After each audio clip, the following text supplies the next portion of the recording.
한림대학교 춘천 성심병원 앞 교차로. 계속해서 이어지는 차량 행렬에 보행자들은 쉽게 길을 건너지 못합니다.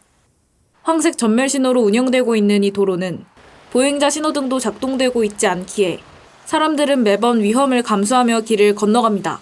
자주 볼 수 있는 게 꽝 하는 접촉사고 많죠. 신호등이 있어야 진짜 접촉사고도 줄고 좌회전을 하든 우회전을 하든 안전하게 할 수 있는데 신호등이 없어서 눈치껏 운전을 하다 보니까 정말 위험한 곳이 여기예요. 신호등이 있었으면 하는 게 모두가 아마 바람일 것 같아요. 황색 전멸 신호는 교통신호기 설치관리 매뉴얼에 따라 교통량이 적거나 보행자 통행이 적은 곳 등에 설치되고 있습니다. 그러나 한림대병원 앞 교차로는 통행량이 적지 않음에도 오랜 기간 황색 전멸 신호로 운영돼 왔습니다. 이와 비슷한 상황이었던 춘천 강원대학교 병원 앞 도로는 지난 8월 7일 전멸 신호에서 일반 신호로 바뀌었습니다. 보행자 사고와 교차로 내 교통사고 예방을 위해 신호등을 정상적으로 작동하게 된 것입니다.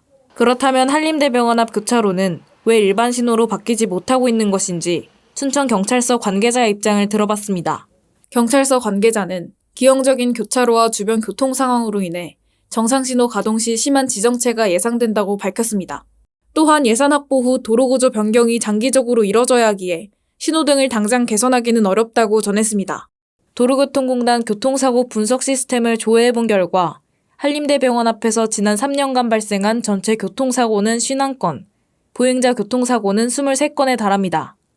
마땅한 대처가 이뤄지지 않는 동안 보행자의 안전은 계속해서 위험 속에 노출되어 온 것입니다.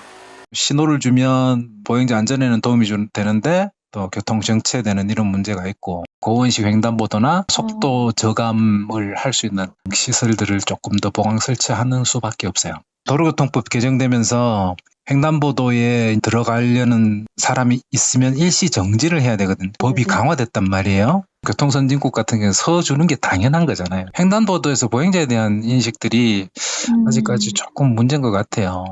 교통 전문가는 신호등의 전멸 신호가 앞으로도 계속 유지될 것이라면 보행자의 안전을 위해 고원식 횡단보도 설치와 같은 추가적인 조치가 필요하다고 지적했습니다. 오늘도 수많은 사람이 오가는 병원 앞 교차로. 뚜렷한 대안이 없는 탓에 여전히 보행자 안전은 지켜지지 않고 있습니다. 시민들의 안전을 위해 신속한 대처 방안 마련이 필요해 보입니다. 비상뉴스 김민채입니다.